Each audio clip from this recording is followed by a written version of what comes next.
listeners. Welcome to CTRL+ALT+DELETE with Lisa Duerre live. I'm Lisa Duerre, your guide through the ever-evolving landscape of leadership and tech. We're breaking down barriers and bringing our community together in real time. So whether you're tuning in from the comfort of your office chair or catching the replay later, please know that your voice matters. Speaking of voices, that's what firm leadership is all about. Listening, inviting wisdom, and embracing the collective intelligence of our teams. Because let's face it, no one leader has all the answers. And that's where you come in.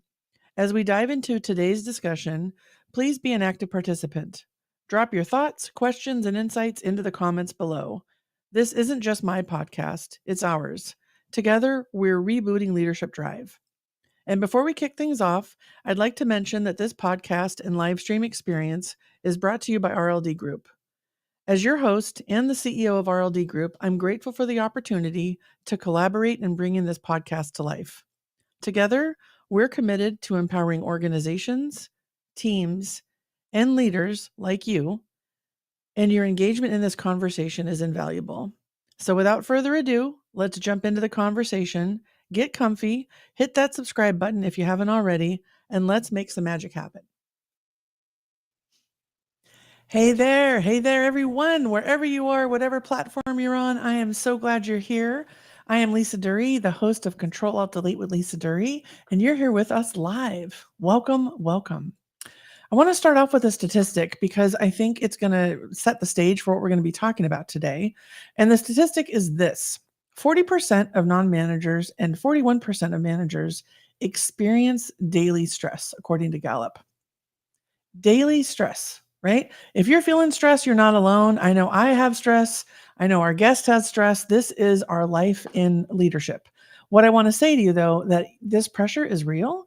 And today we're going to be talking about how to navigate stress through the lens of resilience. This season, we're live streaming. We're bringing in your comments, your opinions, your insights as well. So please drop your thoughts in chat. We will bring you into the conversation. And we're also focusing this season on this podcast on the RLD Group's firm leadership principles.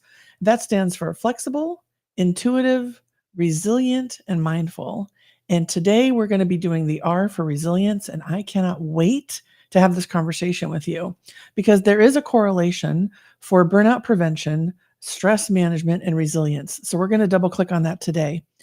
And I'm thrilled to be joined by someone who inspires me, brings me clarity, helps me get grounded in times of stress, reminds me of my own resilience, and also to many people would look on paper to be a competitor of ours. But listen, I don't live in that land, and neither does she. We live in collaboration and space for everyone and co-creation. And so today I have the privilege to bring up a guest that, it's interesting when I think about this introduction. There's so many words, but what comes to mind is heart. Ilene has such heart. You listen, she's an expert in fostering resilience. She's the host of What's Possible podcast. She's also the CEO and leader of Silicon Valley Change Executive Coaching. She is amazing, and I'm so honored to call her friend. So Ilene Schaffer, why don't you come on up to the stage and we'll bring you right here. Here she comes. Ilene is here, everyone. Lisa. Hi, Ilene. Hi. Oh my gosh. Just hearing that, my heart is pounding with so much love and admiration for you. You are one of the most beautiful humans. And thank you for bringing me into your world. Oh my gosh. Well, I don't want people to feel like this is a love fest, but there's a love fest, right? We're going to get to some real practical things. We're going to help leaders who are stressed and needing resilience. But there's something about, I feel like when I'm with Ilene, I feel more resilient.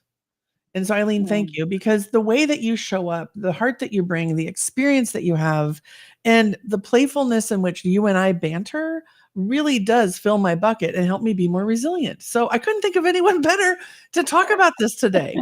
Do you know? So thank you for being here. It is the biggest pleasure.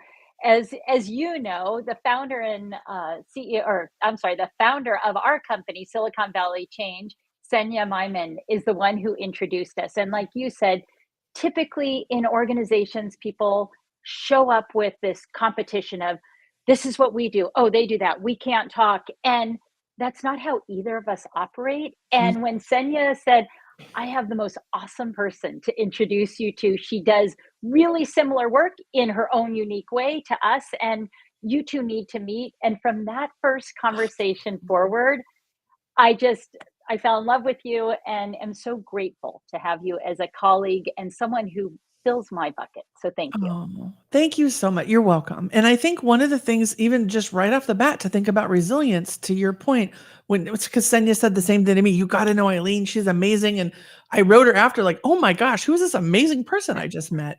But I think resilience, a component of resilience is trust.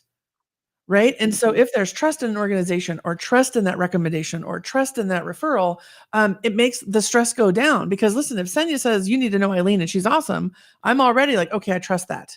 Right. And so I can show up in a different way than like, well, if I tell her my secret sauce or our firm model, what's she going to do with it? No, no, you're literally here talking about our model in through your lens. It is the coolest thing. And I hope that organizations can see what's possible with collaboration and the spirit of generosity and openness.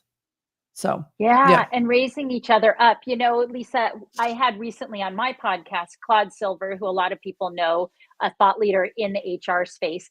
Yep. Claude just posted on her LinkedIn a quote that I just love. She said, "For trust, if we extend it first to the other person, then they end up trusting us." And I think that's what happens is when we can lead with trusting the other person, it creates that fertile ground to create something really, really beautiful. Wow. Look, and see how that all ties together? Well, first of all, the fact that you're having conversations with Claude is amazing. And the fact that trust just showed up, I think that's a wonderful place to start. And I'm going to be transparent with the audience, right? So we set up our podcast. We know the topics. We're going to like go deep on certain things. And the topic is resilience. But full transparency, Ilene a couple of days ago was like, you know what I really want to talk about? I want to talk about women in leadership, midlife women, burnout, and resilience and where that matters. And I instantly was like, game on, let's go. Because one of the things I think about resilience is to be able to trust, right? And go where the energy is. And I think sometimes in meetings, we stick to the agenda and but sometimes we have to be open to the messages that we're receiving, the topics that are of interest, where the energy goes. So do you want to just share, Ilene? We're going to go on the path of resilience with this double click, if you will. But why did that pop into your brain, or what are you seeing in your clients, or why does this matter? Why should we talk about midlife women, resilience, leadership, and all that goes with that? Yeah, thank you. It's coming up for me for kind of from a bunch of different angles, to be honest. So, the angle that it's coming from immediately is I just finished, as you know, my master's in applied positive psychology over at Penn, and I wrote my Mhm. capstone on women in midlife. So, of course, my brain is filled with women in midlife, resilience, and how do we get more flourishing. So there's that going on. And then I am coaching clients, executive coaching clients through SVC, who I'm noticing similar patterns for them, whether it's stressors, different things they're going through physically, emotionally, caregiving.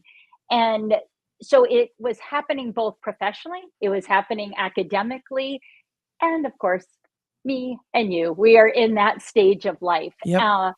And there's a lot that's on us. There's a lot on all leaders. So I don't want to say that every group of leaders doesn't have their own stressors. However, as we focus in on women today, what we really notice is there are co-stressors happening. So it might be taking care of aging parents, taking care of children. It's being at a high level in our careers at this stage of life. It might be starting to think about what's next after this career. We have all these different things bombarding us, as well as shifts in our physical being. And Yep. so, with all of that together, there was a big study in Seattle looking at women, and one of the biggest things that gets women is the co-stressors. So it's not any one thing, but it's that we have layers upon layers upon layers. And so being aware of that as an individual, being aware of that as a manager of women going through this, it helps us maybe show up with a little bit more self-compassion and compassion for others. I'm just, this is, yeah. It's funny as a podcast host, sometimes I get so tongue tied with enthusiasm for the comment, the insight from my guests. I'm just like, bah, bah, bah. So I'm going to take a moment to like calibrate my brain, and I'm going to bring a comment down from Nitsa. Nitsa put a comment. Nitsa, I'm so glad you're here. And Randy, if you can pull that up, let's see. Nitsa is saying, this is huge. Give trust. And then if it's lost, it takes a long time to rebuild. But we should treat people as we want to be treated. Yeah. And I think one of the things knowing Nitsa as I do, she's I want to give a shout out to Nitsa, always working to help women in tech thrive too. And I think sometimes one of the, I don't know, the sticking points I see with clients is it's the opposite. It's, well, if I'm vulnerable or I talk that I'm too stressed out or I share what's going on, then I'm going to be like somehow sidelined or not given the cool project or be judged for being weak. And I mean, listen, I went through that personally. One of my biggest burnout stories of my life was after I became a mom at 43, I gave birth, went back to work, and I burnt out crazy. And I didn't tell anybody what was going on. I just kept thinking, act like I don't have a child and everything, I was like, now I'm laughing. My daughter's 12 and I'm like, yeah, that was really a good move there, Lisa, right? But I didn't trust that being honest about the sleep deprivation or the hormonal shifts going on or my lack of confidence in myself as a new parent, right? And so I think trust is going to be a pull through here, Ilene. And I want to say, to your point, how lucky are we that you could see through the different lenses because you're such a curious leader and coach that you could say, I'm seeing it personally, I'm seeing it in the work that I'm doing, and I'm seeing it in the curriculum that I'm going through. So I think what I want to do is make sure we give some practical, actionable things. And the first thing I know is presencing this is the part of it, right? So I would just, anyone listening right now, just put your hand on your heart, close your eyes a bit, and just think, who do I know that might be in this world that what Ilene is bringing forward? Someone with caregiving duties, someone in their midlife who's trying to figure out what's next, and these co-stressors that are going on. Because as we give some insights and tips, yes, that may help the person you're thinking about, but it's going to help you be a better leader too, right? Yeah. So do you have a practical insight you want to share right away, Ilene? Let's drop a golden nugget here. One thing, and this is going to sound both simple and complex in a way, and I want it to sound more simple. So bear with me. I think the more we can show up authentically, and I know that sounds so wacky, but Lisa, that's how you and I connected right out of the gate, and that's how you build trust.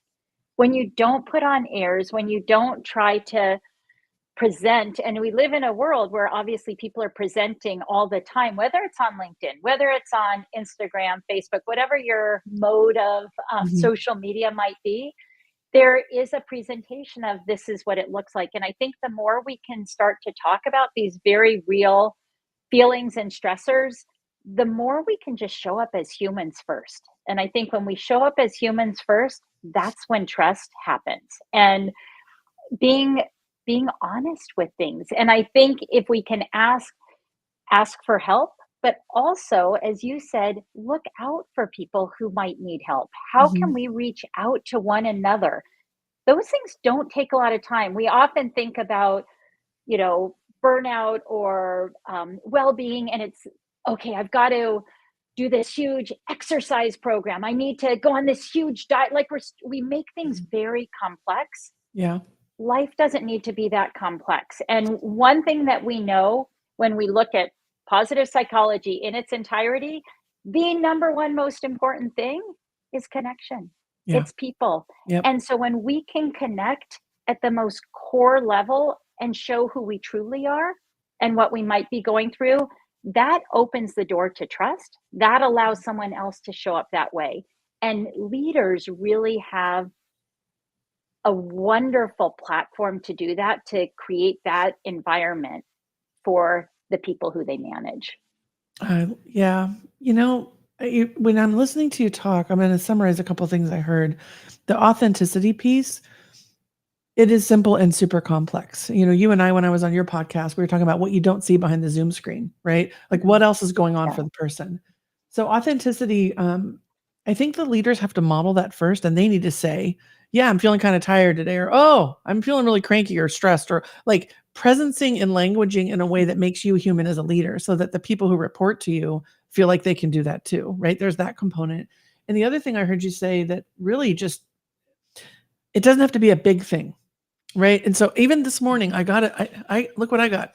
I got a thank you card this morning. I just told my husband, Randy, oh my gosh, I got the cutest little gift. Thank you. Right.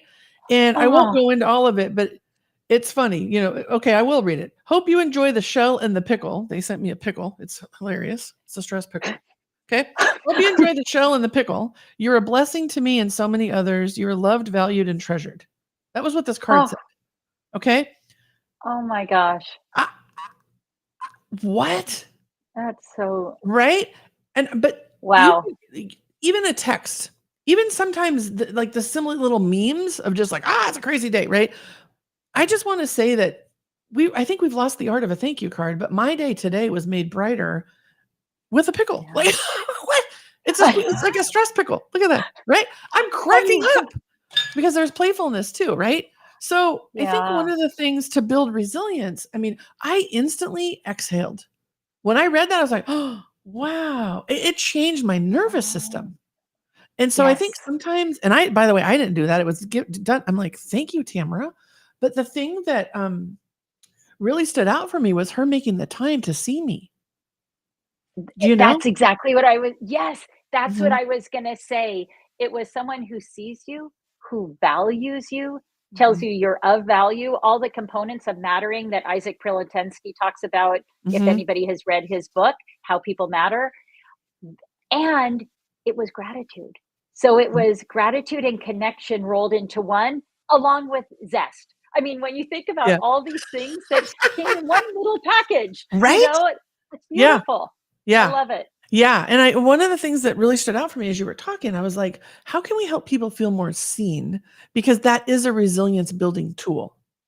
Right. So I have a client right now who was telling me about some things going on in their life and how they chose to be transparent with their manager about what was happening. And the client said to me, you know, I wasn't sure where it would go, but I kind of thought it would be okay, but it was more than okay. So it was like, hey, I'm going to be out of pocket because I have these meetings I have to go to that are not work related. And here's why. And the boss was like, I got your back. Just text me whatever you need.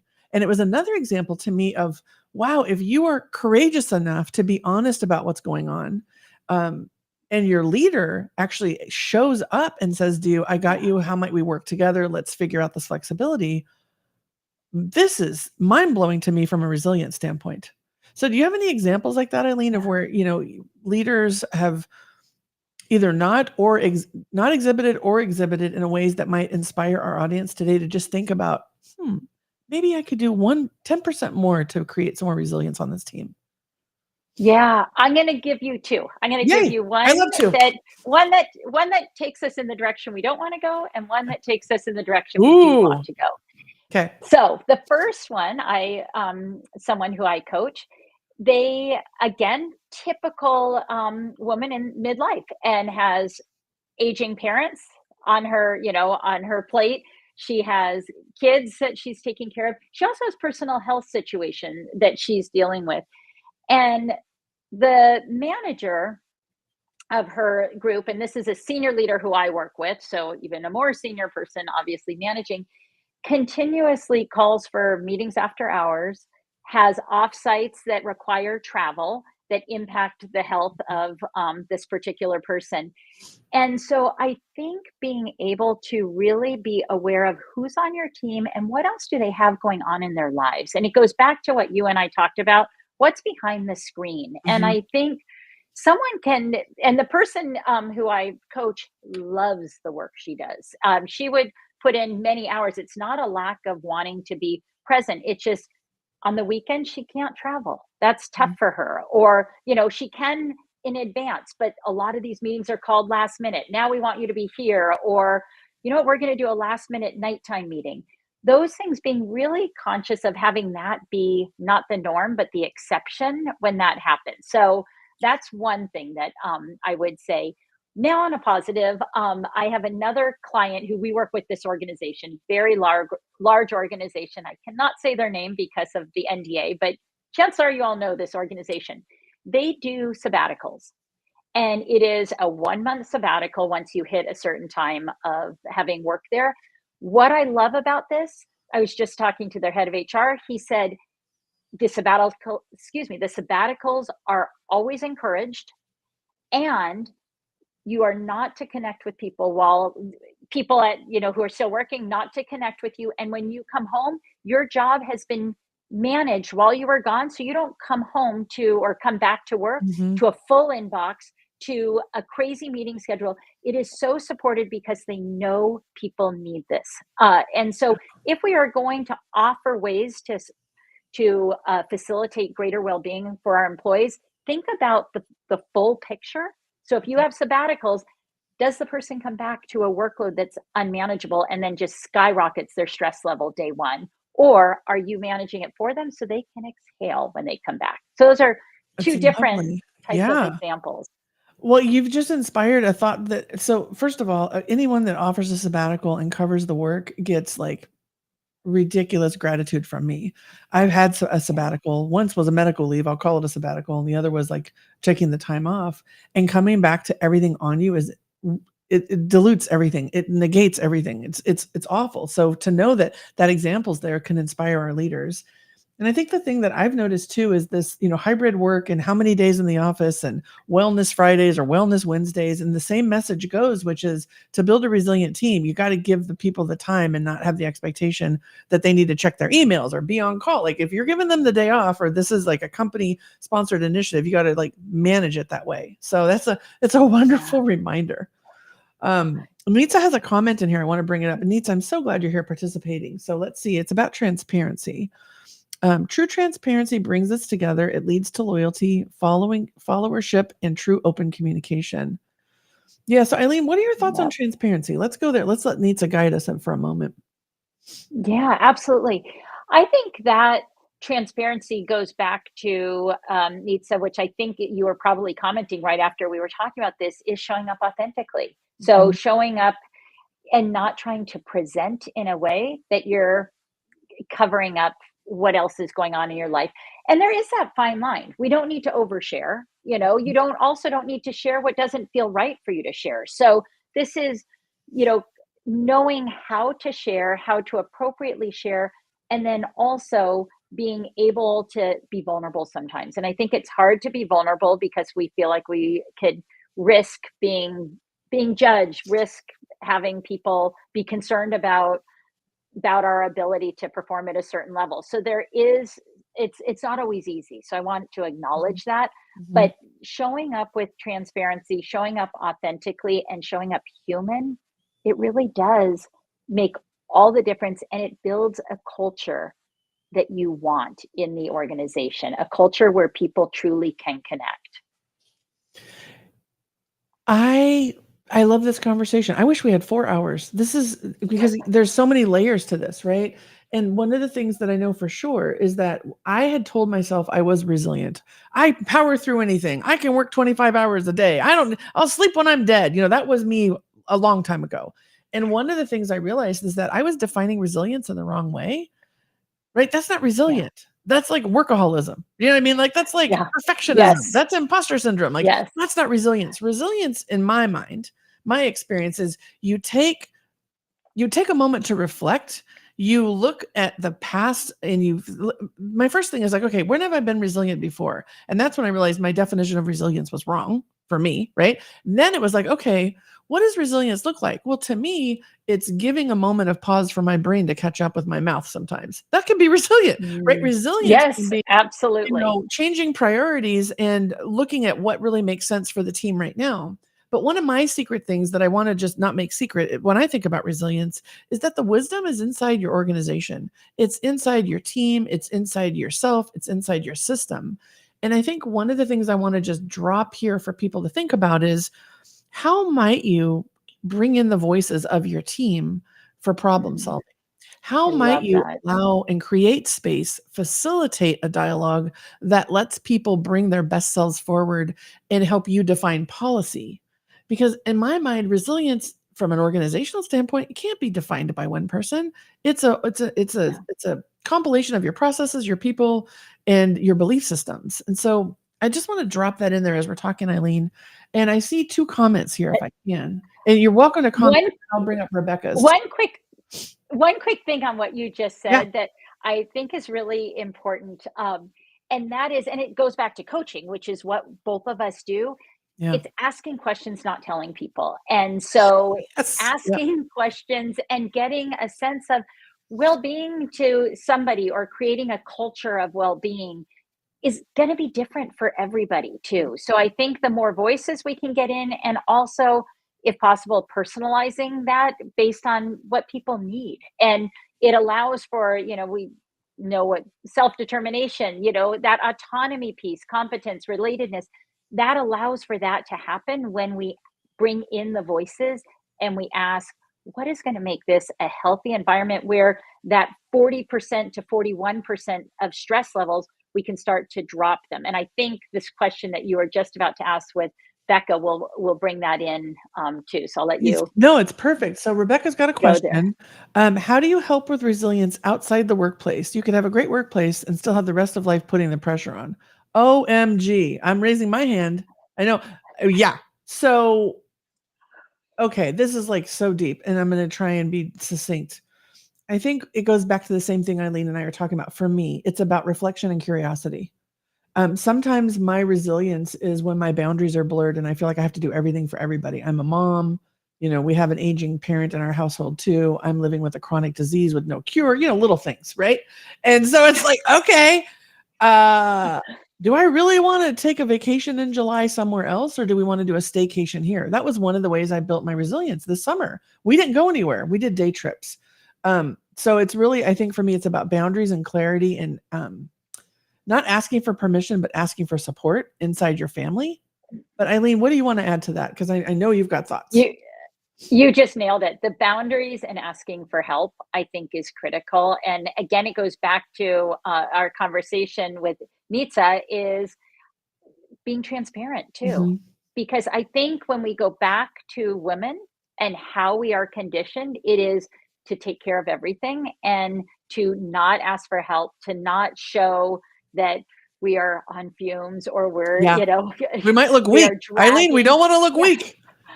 no, Right? Mm-hmm. definitely not. And so I think that transparency, the setting boundaries, and ask for help, ask for help, ask for help, I think is really critical. And taking breathers. And then the very last thing I would say, and we won't get into it because we don't have a lot of time left, but also knowing what your strengths are. We are big on doing the via character strengths. Our strengths can really help us in navigating the well-being waters, and help us be more resilient when we're aware of our strengths and we apply those, whether it's at work, whether it's at home, or in any domain. Oh, it's a great reminder. Yeah, we're a Clifton Strengths side, right? So strengths it's the foundation for generative life-giving experiences, right? It's like, how might we play to our strengths and leverage our strengths? And you made me Yeah. think about something, and it dropped. So I'm going to bring up Stephen real quick, and then I'm going to see if my thoughts catch up. So Stephen says, let's see, I'm struck by the difference in sabbatical in Europe and the US. I hear people in the US call 3 to 4 weeks a sabbatical. In Europe, it's a vacation. Yeah. Sabbatical in Europe means you're taking several months or maybe a year off. And this speaks to the difference in perception of time off to build and maintain resilience. Stephen, I'm with you. When I first realized, in working and globally, that there were times in months where the offices were closed, I had serious envy and jealousy being in the US. And I really, still to this day, am a little bit perplexed as to how it's so different, and yet they still seem to get the work done. So I don't know, Eileen, what are your thoughts on European sabbatical versus us calling a 2 to 3 week time off? Like I said, I call my medical leave a sabbatical, right? So yeah. Exactly. No, it is an interesting question. I think, yeah, I think it depends, being, it's paid for. So for this particular company who I am talking about, the one little slight difference would be the vacation would be, you're using vacation time, versus the sabbatical is kind of that gift. And I don't know enough about in Europe. And Stephen, I know you currently work in the US, have worked in Europe. So I might be missing that, but I do believe for this particular company, a sabbatical is fully paid, separate from your vacation, and then also taking vacation. So a sabbatical is a vacation, but it's a gift of paid vacation from the Mm, employer.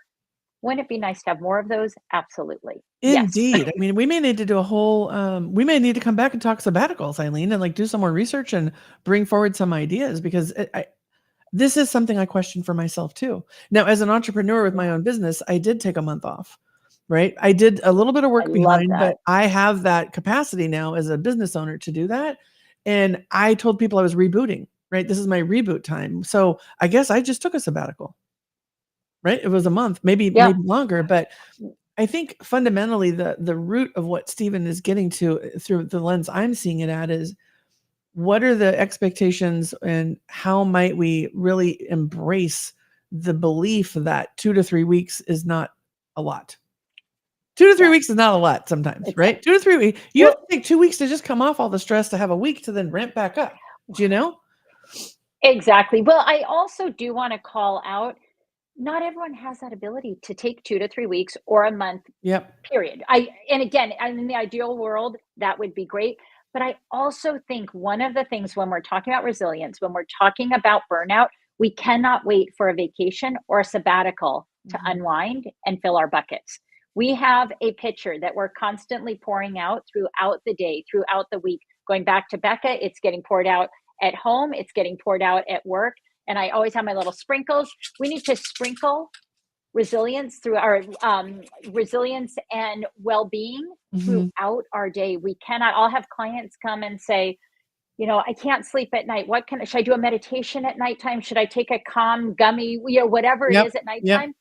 Like, before we do that, let's go back to the very beginning of your morning. What does your day look like? And if Mhm. you're going from meeting to meeting to meeting to meeting, sometimes you forget to eat a meal, you don't exercise, you don't move your body, you haven't talked to a friend. That's what we need to rework.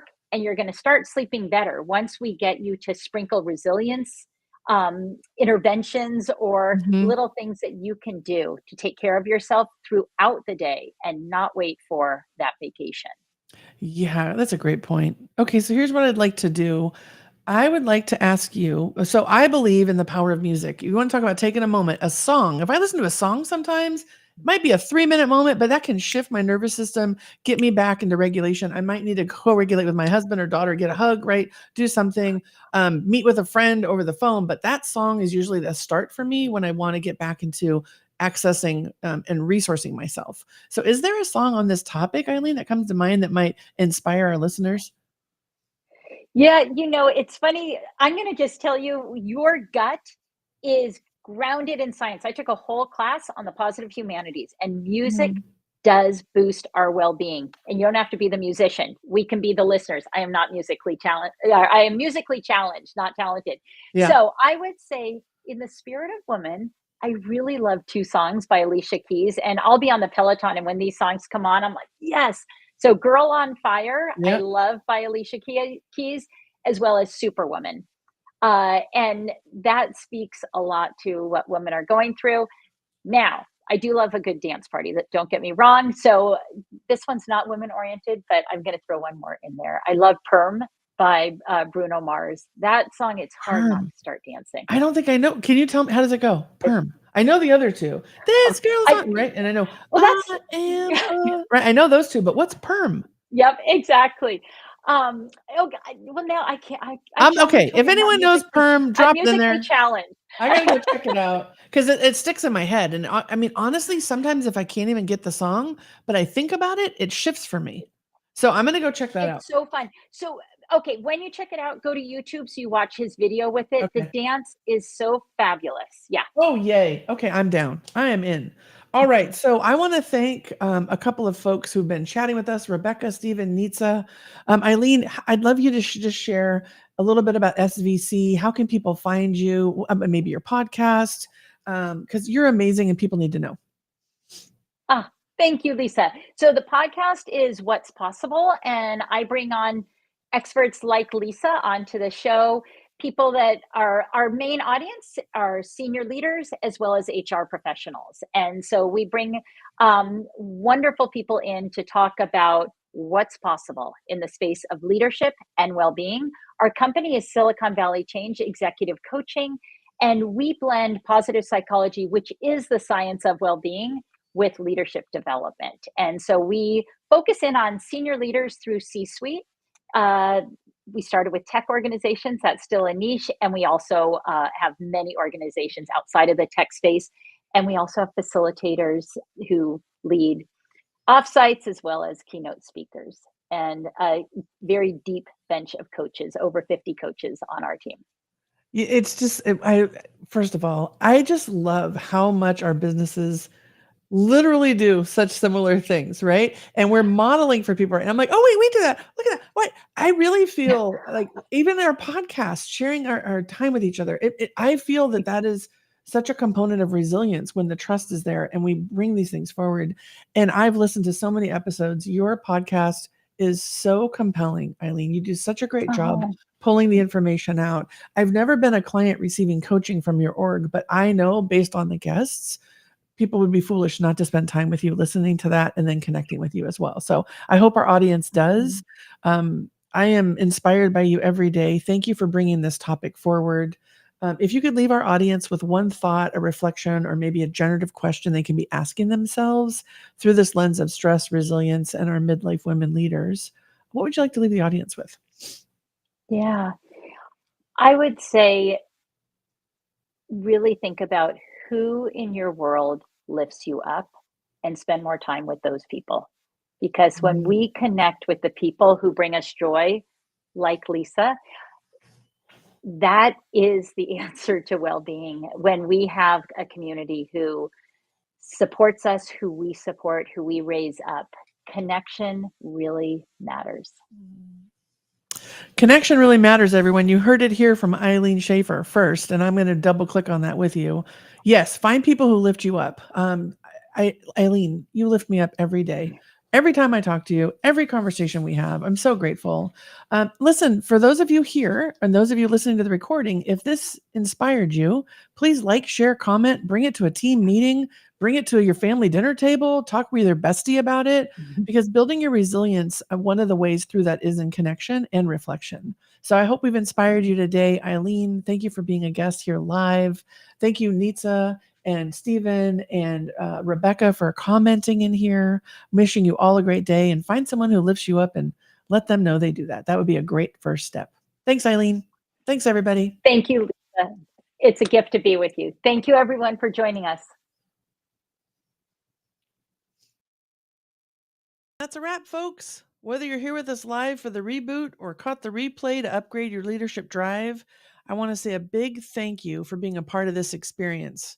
Your input and energy are what keep us going strong. But hold on tight. This isn't where the journey ends.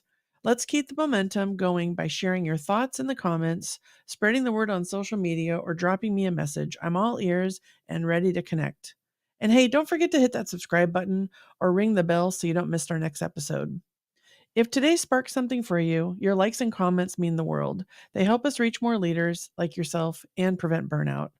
Together, we're not just leaders, we're firm leaders, upgrading our drive and rebooting our leadership game one episode at a time. Oh, and one more thing.